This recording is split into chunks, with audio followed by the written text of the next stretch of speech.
that is the coefficient of this a partial derivative term is 1 1 1 to 1 1 1. Whereas in cylindrical coordinates, 1 by r rho. Some textbook it may be replaced as 1 by r also, which is nothing but the radius or radius of the cylinder. Okay, so 1 by r. Next to one is that 1 by r and rho is multiplied inside. Please.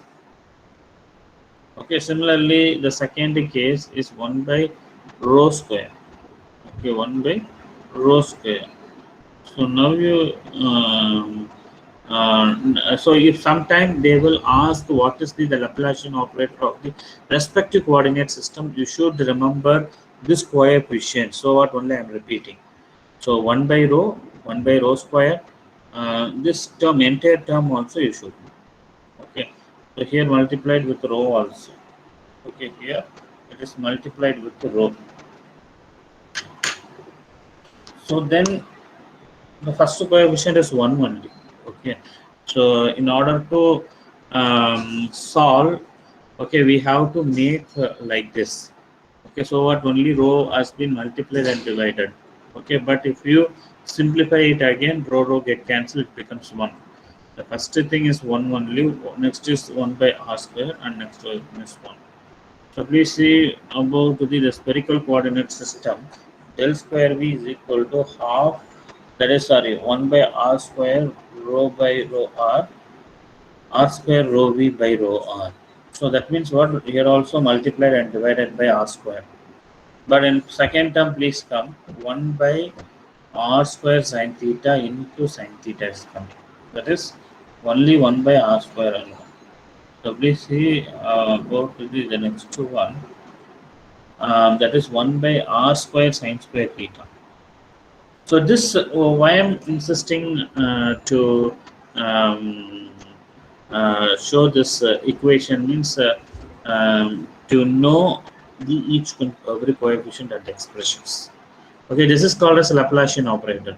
If you equate the same equation by 0, it becomes the that is what Poisson's equation. Okay. Let me go with today's class content. We going with the new topic called as Bayes-Savart law. Okay, first we going with the Bayes-Savart law. So can anyone summarize as of now what are the things we have studied? Can anyone summarize quickly? I want, even if it is wrong, no problem. I want some volunteer explanation about until what we have seen. Students, during the class time, there is no left in meeting, okay, or otherwise it will be considered as absent. So can anyone quickly tell about until now what we have seen in a quick word?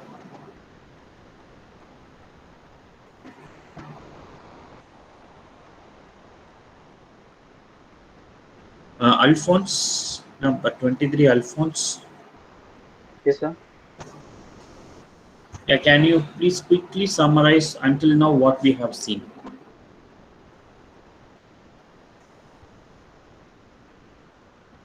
From after capacitance. I want some general term until now we have seen. Okay, you correctly. So you mean like in the whole second unit? Yeah, Shashank, please tell. So you mean the second unit, like in the second unit what we have seen, or in the last class? No. Entirely. As of now, we can summarize from first module up to the last class. Quick summary. Not fully. Don't see the notes. Just whatever you have remember. Just quickly tell. So in the first module, we saw about the vector analysis. We saw the different laws of vector algebra. Then after that, then we have seen about the coordinate system, sir. Then transformation from Cartesian to cylindrical and vice versa. Yeah. Then we had done about Stokes theorem and divergence theorem, and then in the second unit we did about electrostatics, sir. Okay, thank you, Shashank. Okay, I can simply make it as you have. Thank you very much. You have listed out all the topics. Thank you, Shashank and Alphonse. Actually, everything deals with electrostatic principle. So, under electrostatic principle, only all these categories will come. So, in a single word or two word, I can say that until now you have completed electrostatic principle. So you can, that is sometime mathematician, if I ask what is the vector algebra means, he will again routinely he will tell that vector, scalar, and then some conditions, everything will be there. But you have to correlate it and you have to make it use of it. Okay. Until now we have completed here electrostatic principle. So in today's class, we're going to deal with some magnetic principle, magnetostatic principle. Then we go up what is the general phenomenon, and followed by that some problems and then some derivations we're going to see. Okay, I hope that this first part is definitely is useful, and it also helpful for when you go with the core type of jobs.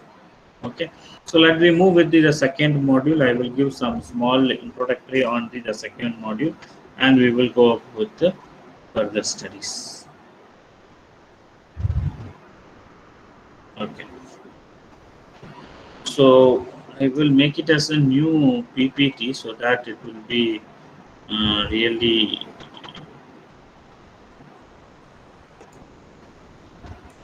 We can make it as a new. Uh,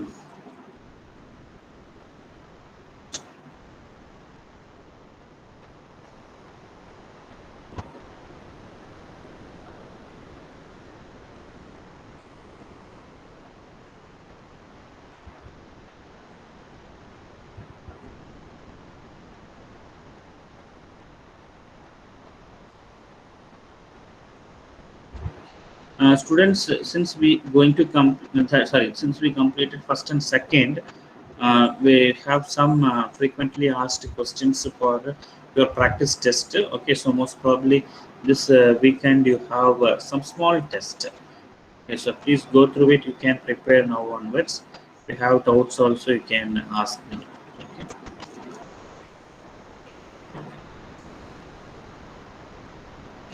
I hope my screen is visible to you. If not, please let me know.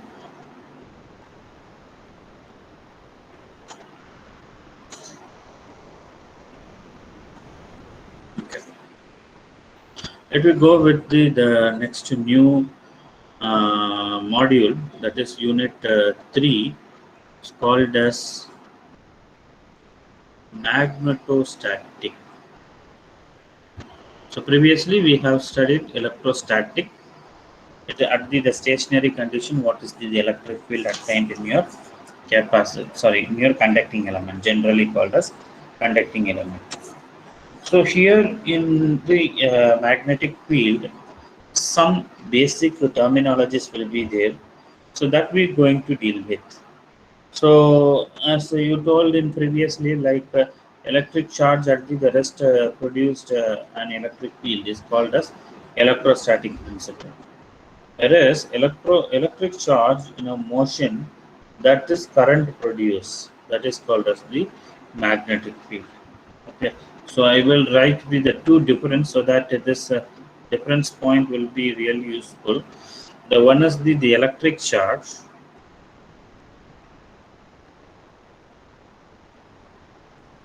The electric charge at rest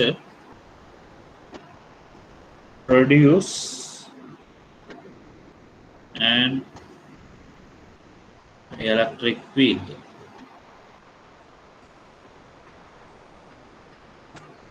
Okay, electric charge at rest to produce an electric field called electrostatic field. Electrostatic field. This is what we have studied in the previous lectures. Okay, now we're going to see the electric charge in motion.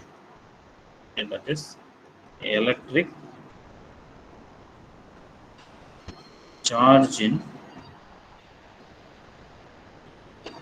in motion, that is current produced.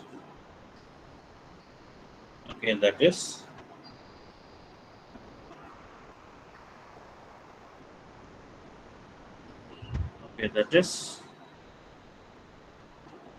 current produce magnetic field. That means I can tell like that whenever the conductor is induced with the help of some potential, okay, so there some electric field attained due to the flux. Okay, so based on the flux rate, okay, the flow of current will be changes.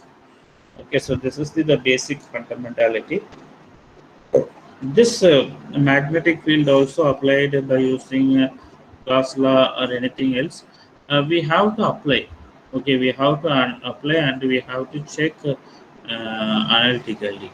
Okay, so we can do some something related to these parameters and how it can be applied for the various applications. Let me go. Okay, so the first and the predominant factor called as the magnetic flux density. Okay. So, what is meant by the magnetic flux? I hope with this term also you have well familiar with the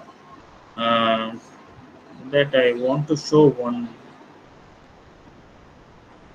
Okay, I thought that I have to show one demonstration related to that. I have missed tomorrow's class. I will show it. Okay, so the first one is called as the magnetic flux density. The first one is magnetic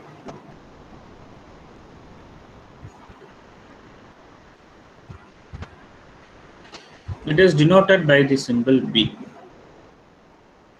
There in electric field we have studied electric flux density. Can anyone tell what is the denotation of the electric flux density and the formula for electric flux density? So most of the derivation that formula has been used. So that is electric flux density. Q by A. Yeah, Q by A is correct. It is a definition. Can you please correlate with this magnetic flux density and electric flux density? So Q by A is correct. It is very good. Q by A is correct. So charge per unit area. For magnetic flux, I will tell you the definition. It is the magnetic flux density passing per unit area. So in numerator you can see flux will be there, denominator A will be there. Okay, so this is the resemblance of these two statements. So here in electric flux density it is defined as charge per unit area, where magnetic flux it is defined as the magnetic flux density passing through per unit area. So what is the another expression we have studied? Can anyone tell for electric flux density?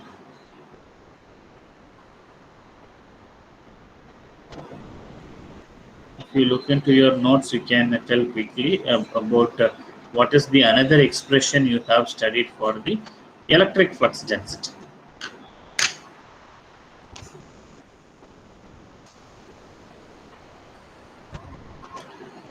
So please quickly tell. So is it like Q by 4 pi R square or A square? That is also fine, but one formula related to the field. I am giving a clue to you. So I have given the formula. So epsilon naught into epsilon naught in R into E, sir. Yes. So just I can put epsilon into E. Thank you, Shasham, for your response. Thank you. So please see, epsilon is the matrix for the or the metric coefficient for the electric field. Okay, along with that we have multiplied the electric field also. So electric flux density is directly proportional to the field. Whatever flux density, it may be a electric flux density or the magnetic flux density.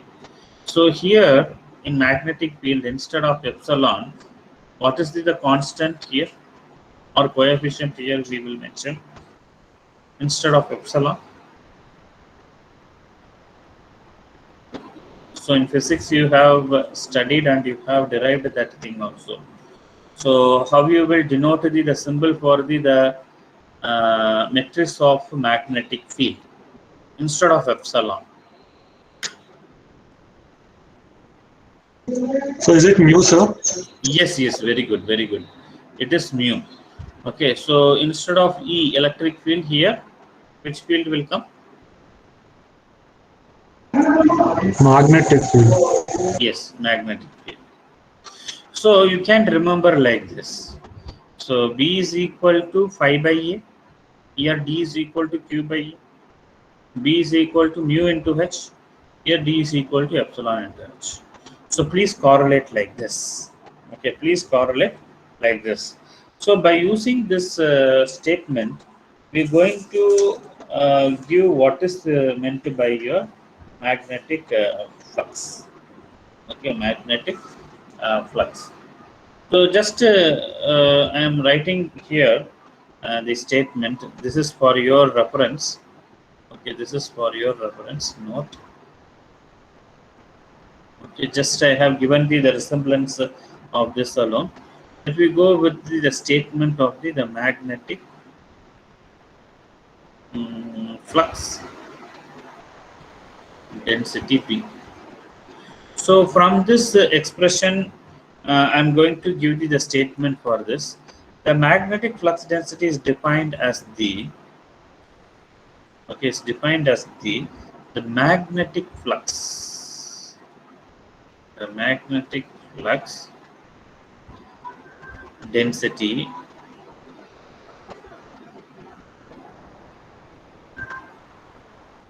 passing per unit area. Passing per unity area. So the unit for this, yeah, please tell. So shouldn't it be magnetic flux passing per unit area? Magnetic flux density. Yeah, so like magnetic flux density equals magnetic flux passing per unit area, right?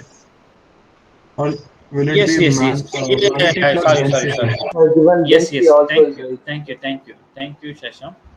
I have put the word density also. The magnetic flux passing per unit area. Okay. So before that, please mention magnetic flux density is defined as the magnetic flux passing per unit area. Okay. Again, I have given a word density.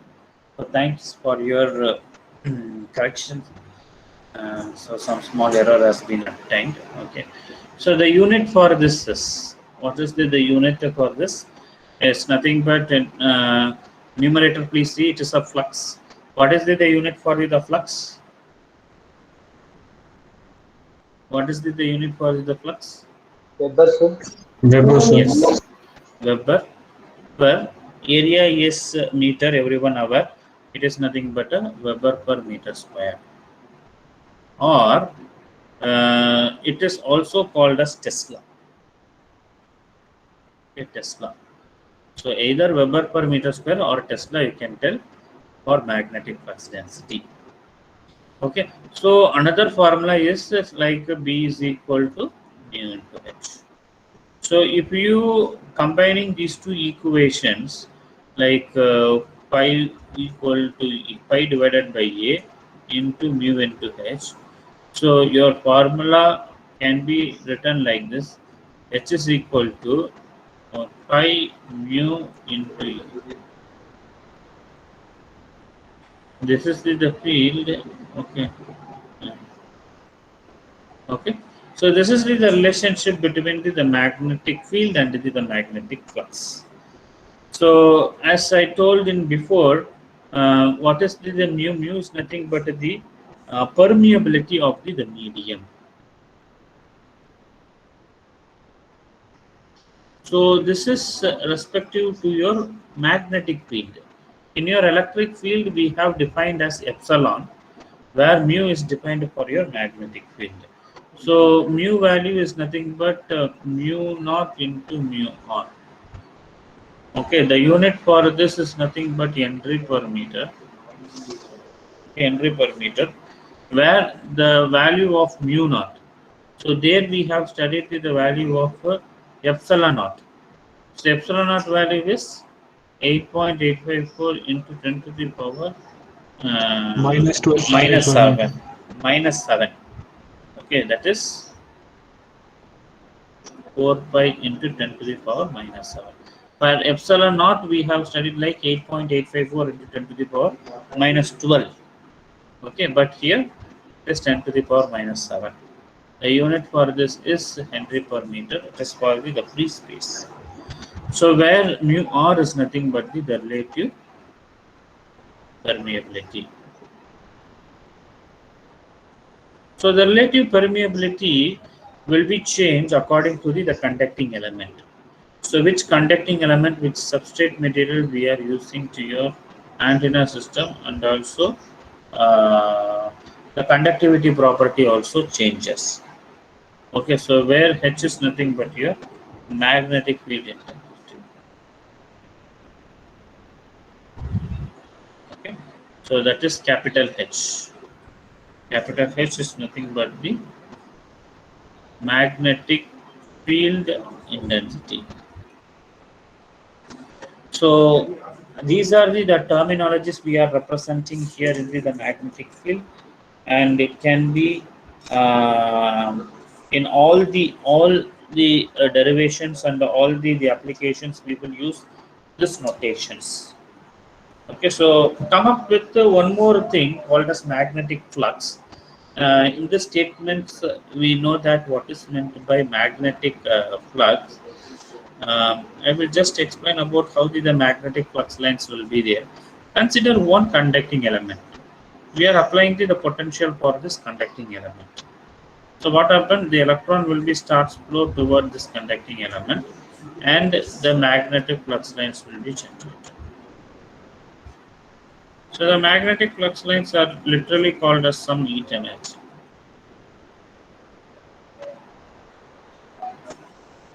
Okay, so this is nothing but your magnetic flux. So the magnetic flux per unit area can be written for that magnetic flux density. B can be like this. Since already we have given B is equal to how? Pi by A. Correct. So then how can I write the magnetic flux pi? It is nothing but B by A. But I have to write it for this entire volume. So instead of this A, I can put as the surface integral of B dot ds. Okay, B by ds.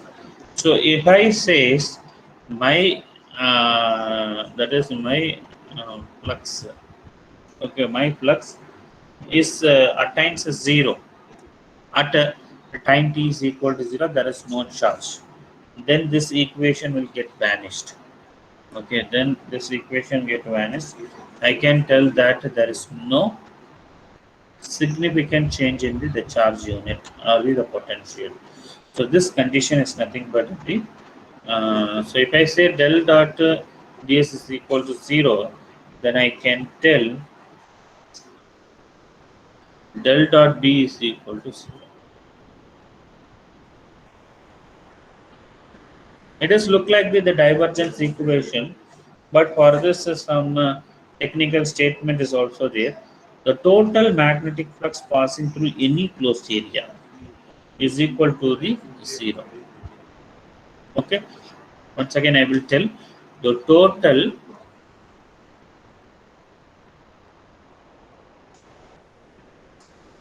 magnetic flux. The total magnetic flux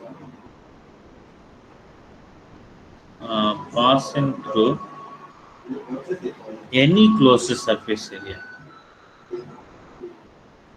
Any